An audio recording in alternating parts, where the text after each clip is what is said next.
let me tell you, if soldiers dies in Kaduna community or villages, Nigerian soldiers will not invade that community or villages. Because... Thank you so much. Welcome to Politics Today with our brother Israel Great. I'm looking at P2B 2027.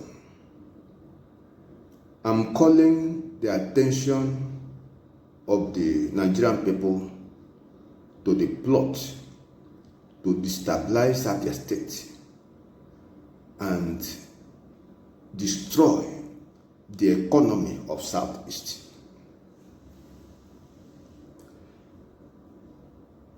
From May 29, 2023,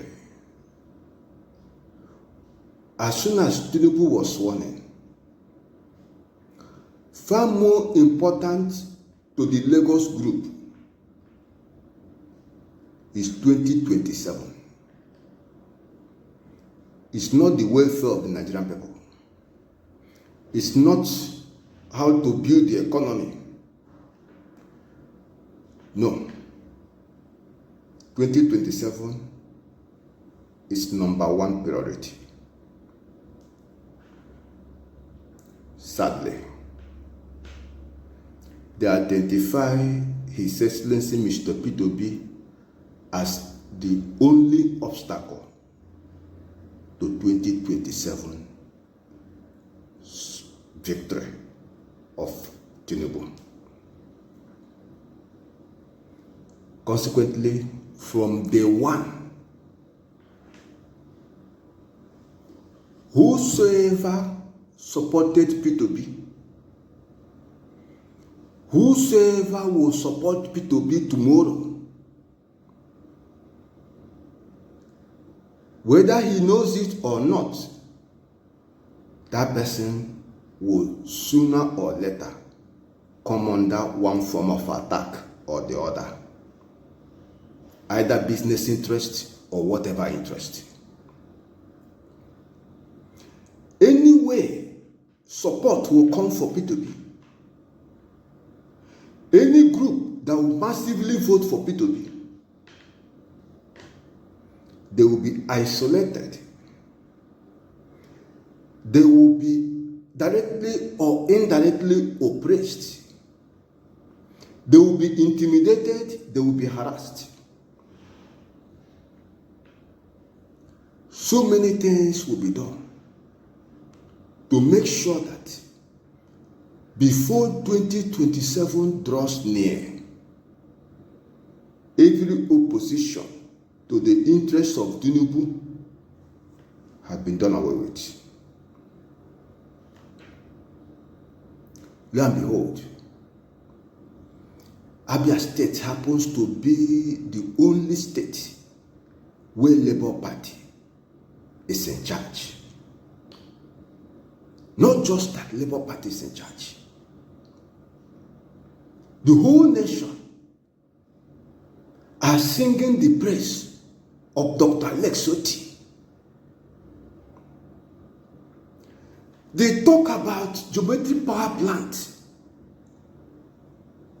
the potential, the possibility of offering constant power supply to the city of Aba. Is a thing of great concern to the powers that be. Already, Ndibo in Lagos are under what looks like a cold war, one kind of attack or what? Either clearing the canal or recovering the master plan of Lagos or whatever.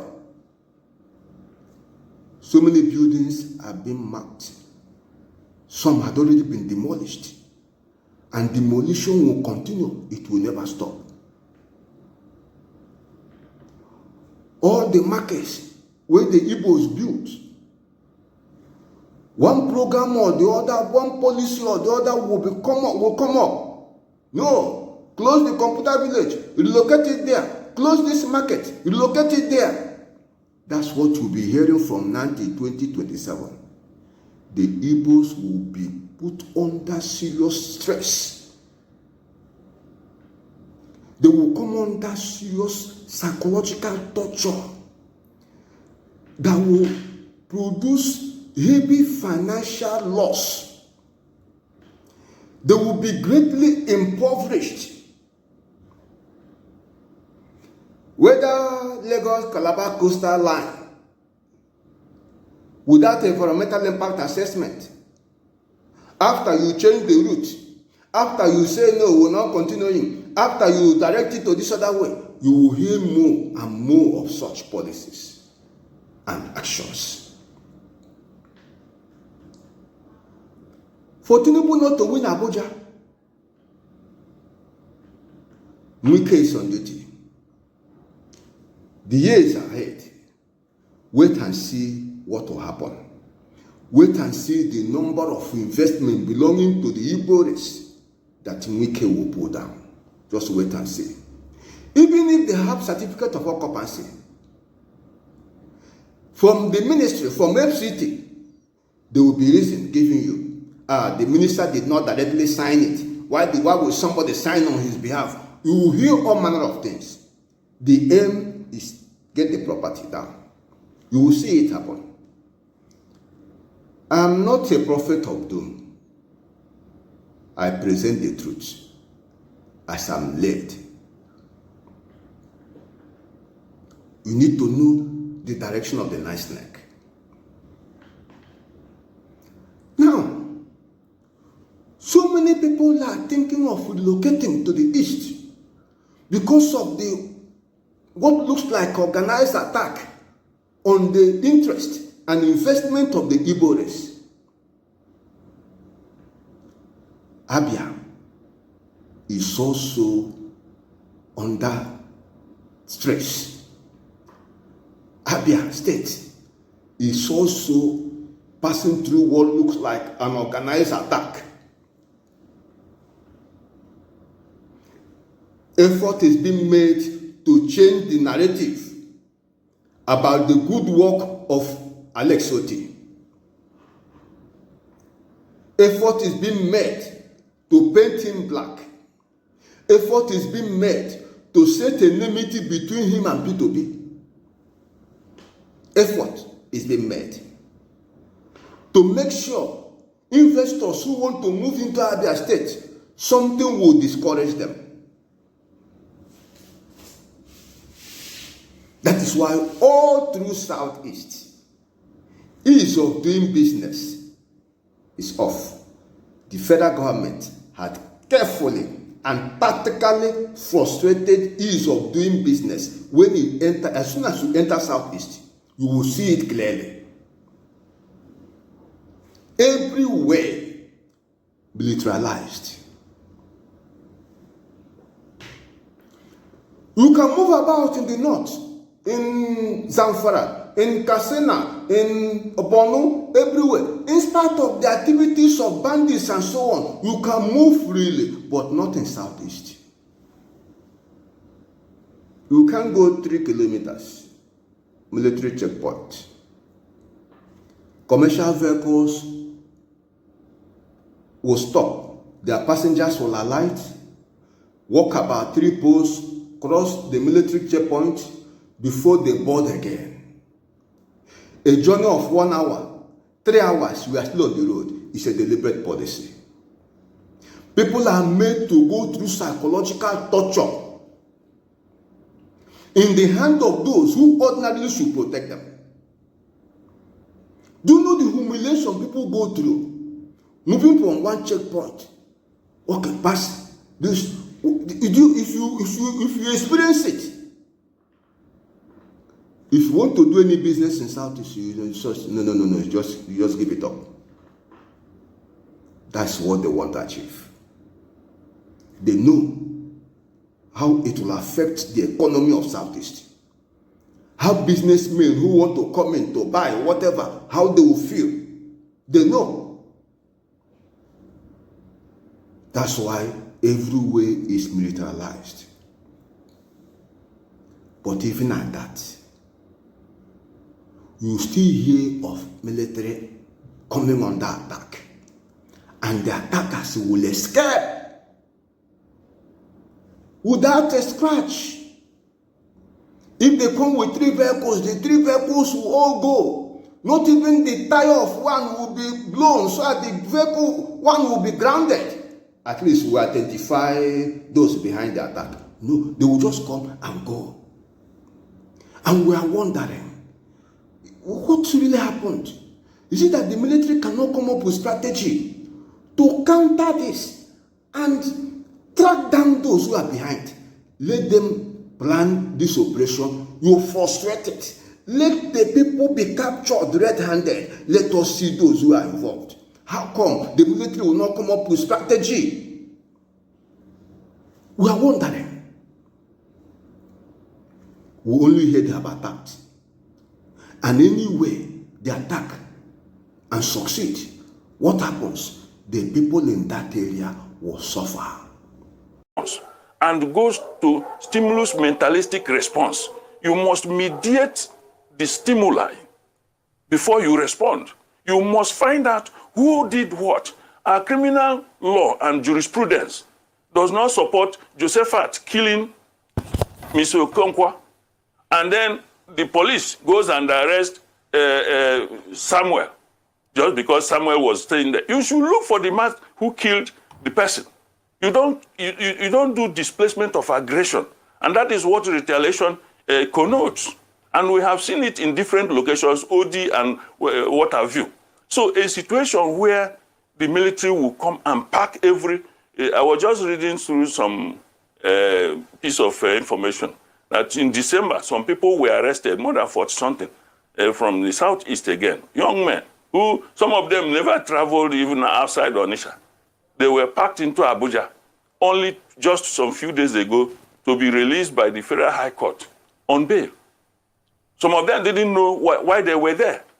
And some people will be looking for their children. So that is not the attitude. In classical philosophy, where some of these statecraft issues were enunciated, Plato talked about the spirited element. The spirited element is the armed forces. And the armed forces are like bulldogs. They don't attack their owners. They attack the enemies of their owners. But we are beginning to see aggression turned inwards. And the system that does that is increasing and escalating violence.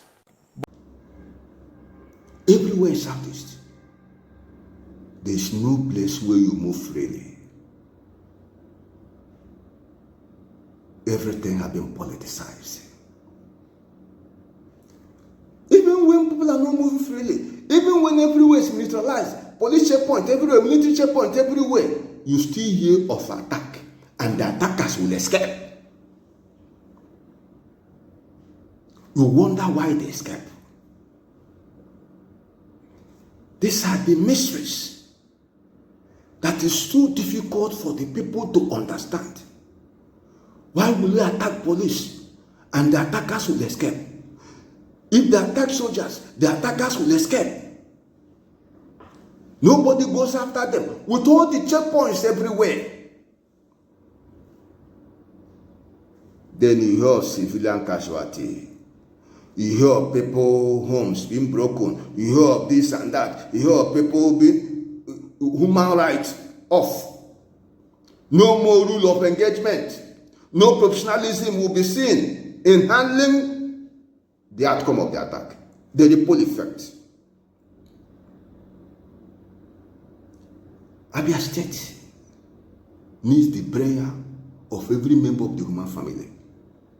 They complain how they went to their home and broke their home and also took her siblings away. And ever since then, she has never heard from them. She didn't even know their whereabouts. Like, this is really, really heartbreaking, honestly. And this is the reason why Alex Oti, the governor of Abia State, took charge of the situation. He even visited the family of those soldiers that lost their life. Like, it is very, very heartbreaking that when people would deliberately buy Nigeria soldiers. That was a barbaric act, and we condemn it. But Nigeria army going after innocent people, like, it is really, really sad. Because even those that committed this crime are people.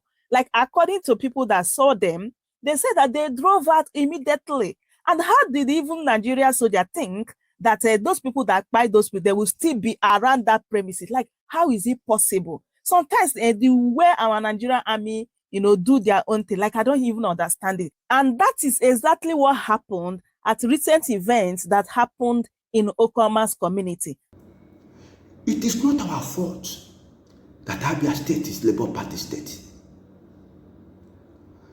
P2B is not from Abia State, even when it's from Southeast. Let nobody who think that he can decide how the Igbo man will vote single out Southeast or single out the Igbo man for one kind of persecution or the other, one kind of cold, secret activity, one kind of mischievous blackmail.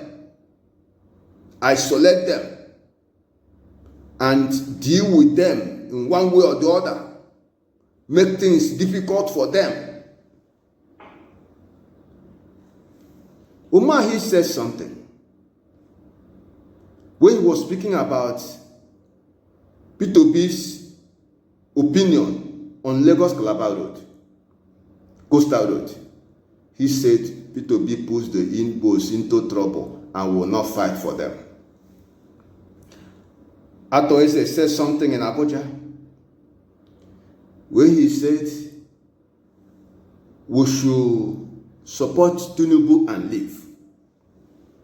We have asked him to explain. He has refused to explain the implication, what he has in mind in making such statement. We need to let all who care to listen. P2B's ambition cannot be translated to Igbo man ambition. P2B is an individual and he's entitled to aspire to any position in the land that falls within his constitutional right. That P2B is contesting for presidency will not make the Igbos to come under persecution, directly or indirectly. Let nobody frustrate the effort of Alex Soti to offer the people good governance. Let nobody frustrate the effort of Geometric Power Plant to offer the city of Aba constant power supply. Let nobody frustrate the effort of some investors to come into Abia State or come into Southeast. Let nobody create the impression that there is insecurity in Southeast. There is no such. Everything happening in Southeast is suspicious. Even in the handling of it is also suspicious.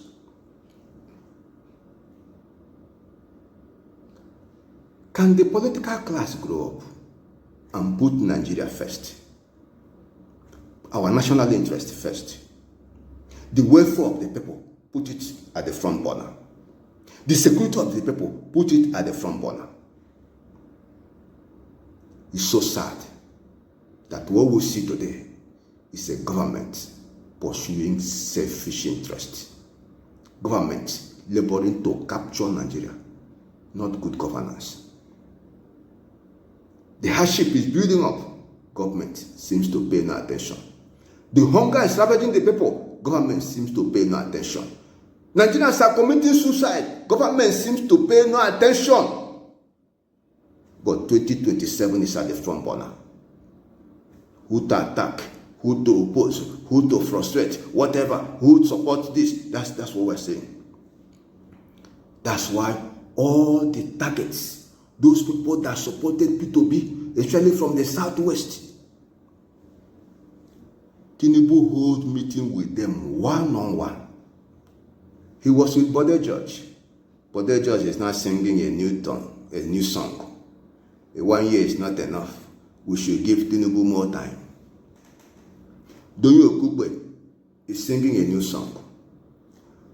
Professor Wolo Soyinka, who had always been mobilized, deployed, have been there, singing anti-P2B song is moving to the next level of his activities against P2B. He is always suffering from a P2B fever. Anytime you hear him, he's after P2B. 2077 is far away. When Tinubu have not even served for 1 year, Wole Soyinka have to make the microphone his own to say P2B should not contest 2027. P2B has not declared for 2027. You don't even know whether he will go through Labour Party or whether he will contest, but Wole Soyinka is already there. He's working, mobilized. That's what we'll see. Apapa of Labour Party is restrategizing. Abure is on duty to make sure Labour Party will not have peace. Or organized to come after P2B. Wike is on duty to make sure PDP will not raise their head. One leg in APC, his supporters this side APC, this other side PDP, one man. And he controls the national leadership of PDP. That's why they cannot suspend him, they cannot punish him. Or for 2027, we had the G5.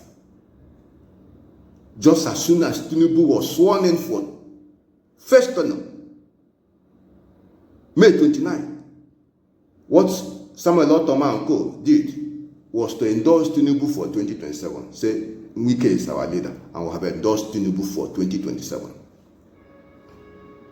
That is their interest, 2027. But how many people will die before we get to 2027?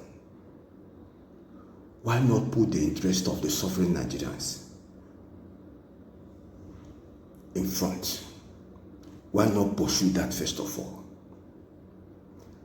In this video, I'm appealing to the powers that be. Let Abia State be. Let Southeast be. Let the Igbos, anywhere they are in Nigeria, let them be. No matter the effort, no matter the force, which is childish, which is meaningless, which is cowardice, the Igbo man cannot be forced by any inconsequential human being anywhere in the world to vote for any candidate. By force, no, it will not work. If we carry our PVC, we will vote for anybody we know that can offer development governance. It does not matter the threat from thugs. It does not matter the threat from bandits, from terrorists. It does not matter the threat from the high and mighty. We will vote for good governance. We will vote for brotherhood of the Nigerian people. We will vote for that person we believe, we know, that can move Nigeria forward. We cannot be forced or intimidated to do otherwise. Consequently, we are begging, we are appealing to you for your own good and for the good of the Nigerian people. Let Abia State be, and let nobody come up with policy to frustrate ease of doing business in Southeast, frustrate industrialization of Southeast, frustrate the economy of Southeast. Let nobody play politics with insecurity. It's an evil wind that will not likely blow anybody any good. Let us stand in brotherhood. Share this video and subscribe to the channel. God bless you.